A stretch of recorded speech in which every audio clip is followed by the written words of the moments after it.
expectation to pump up a potential fight between the two of you? I love wrestling. If you watch like outside UFC, everything like judo, high level. Judo's high level. In my opinion, judo is class. You know, Judo is class. What's harder?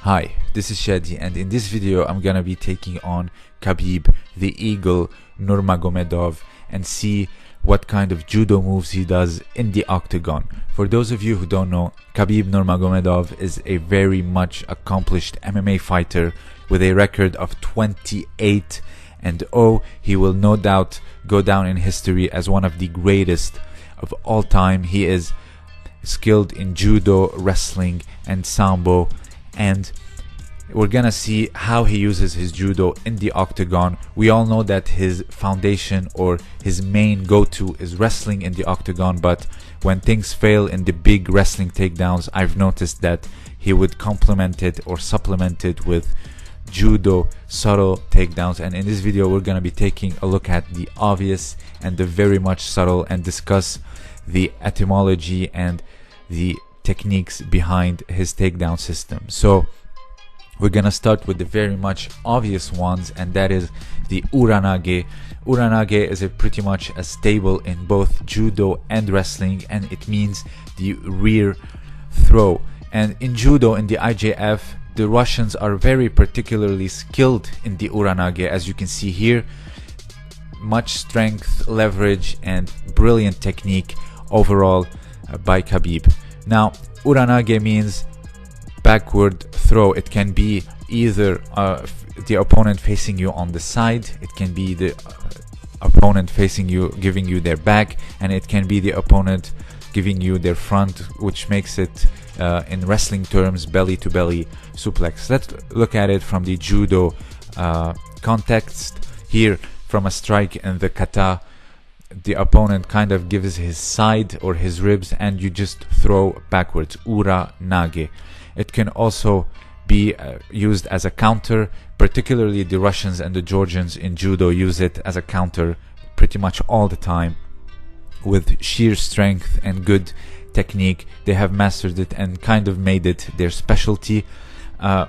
Uranage, as I've mentioned, it can also be like a belly to belly suplex because you're still technically throwing backwards.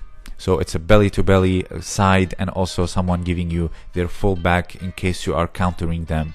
So the first one is the obvious one, and that is the suplex. Here, let's look at it again, kind of giving him his side, similar to like the kata variation of the uranage. The second one, also a very obvious one, and that is the morotegari, or the shooting on the legs, whether it is single or double. It is a staple in wrestling and in MMA, and also used to be legal back in the day in judo until up 2013, if I'm not mistaken. So here is a huge morotegari. Morotegari translates to literally as reaping with both hands. So it can be anything really. It can be the double leg takedown, it can be the single leg takedown, and it can be that body lock where you lift and just throw to the ground, not even grabbing the legs. So morotegari, reaping with both hands. Here you can see in the judo context doing like a sleeve and lapel and then going down for both legs. Here you can see it from a seoinage, flinch or feint, and then twisting, repositioning and going for the double leg takedown, the morotegari.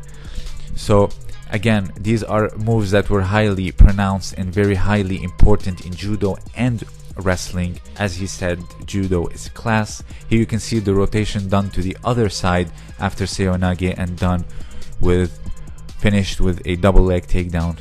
And also a single leg takedown is also a morotegari. You're still reaping with both hands, but you just went for one thigh, and here you can see, and continuing the rotation to avoid being taken down in someone's closed guard. Here let's see again, very brilliant or very mastered double leg takedown. The only drawback to this is you can easily fall into someone's guard.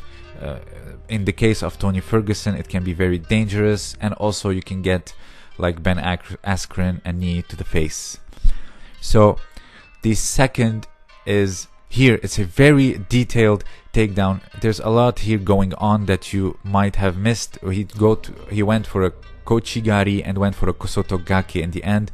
Here, the kosoto gake is hooking the leg from the outside and taking the opponent backward. He went initially for like a body lock and takedown, like a morotegari, but when he couldn't, he just put his leg behind his opponent, clipped it, and went for the kosoto gake.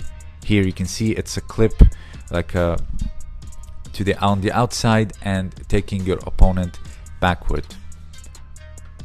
It can be done with a lot of context, a lot of feints, etc. You can do it like a hopping variation also.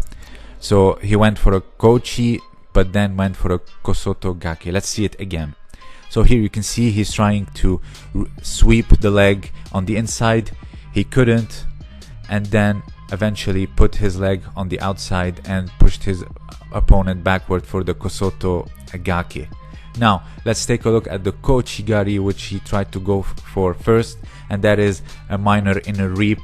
Gari means reap and gake means clipping. So kosoto gari is a minor inner reap, as you can see here, and gake is when you hook the leg with your own leg and fall backwards. So here you can see in a swaying motion to the side.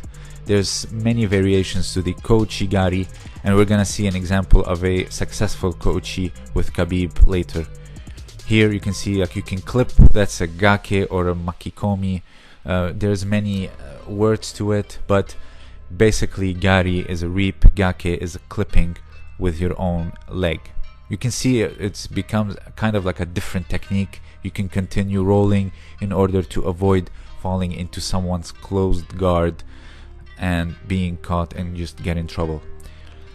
Here now let's take a look at it again now that we've seen the technique. Here he tries to goes for a kochi gake, could not, and then just go for a single. Against Al Iaquinta, he did a very successful kochi gake. There you can see it. He clipped the leg. He didn't just reap it on the level of the ankle, but he clipped it, so it's technically a kochi gake. He supplements his wrestling with judo takedown in case he could not get the full one. Here, this one is a very also subtle one, and it can get people confused. This is an ashiguruma. People might mistake it for haraigoshi or osotogari, but it's an ashiguruma. Ashiguruma is when the opponent falls on their side. You hook the leg and make them fall on their side. Osotogari, you reap the leg and make them fall backwards. In haraigoshi, you lift with your hips, sweep with the leg, and make them fall forward. So this is an ashiguruma that Khabib went for. Again, there's so much subtleties and intricacies in judo takedowns that one has to be well versed in them, and here I try to show them to you and try to explain as much as I can. Here it's an ukigoshi, floating hips, not an ogoshi like very big hips where you bend your knees down and just lift your hips up. This is an ukigoshi. Jigoro Kano, the founder of judo's favorite technique, where you basically roll someone on your hips and go for a takedown. Here is a brilliant example by Neil Adams. Just put your hips and roll your opponent on your hips, and there you can easily go down inside control and finish the fight. Again, in judo context, you don't have to bend the knees, you just have to roll your opponent on your hips and down for the ippon. So I've talked about this technique and the variations of it in Jigoro Kano's special technique. Here's another example. You just roll someone on their hips, and you can use a little bit of a drive with your legs in order to get the ippon. So again, as I've mentioned, there is so much stuff that are obvious in Khabib's judo, like the morotegari, the uranage, which are staples in wrestling, and there are all these subtleties.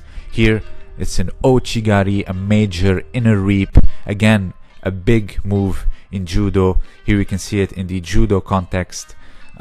Basically translates to major inner reap. You hook the leg and you kind of like draw an O shape with your leg as you reap away, and you kind of you use the sleeve and the lapel to push down and forward.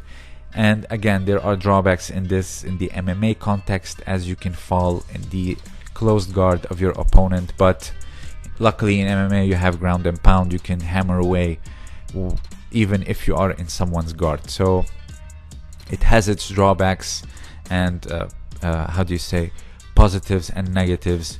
You can surprise someone with the inner reaps. This is what's so good about judo takedowns in MMA. There are many variations to it. Here you can bring someone to you and then reap away as they are trying to retreat. You can also grab the leg, which is illegal nowadays in judo, but it's still pretty much legal in MMA. So here you can do like a hopping variation of the ouchigari.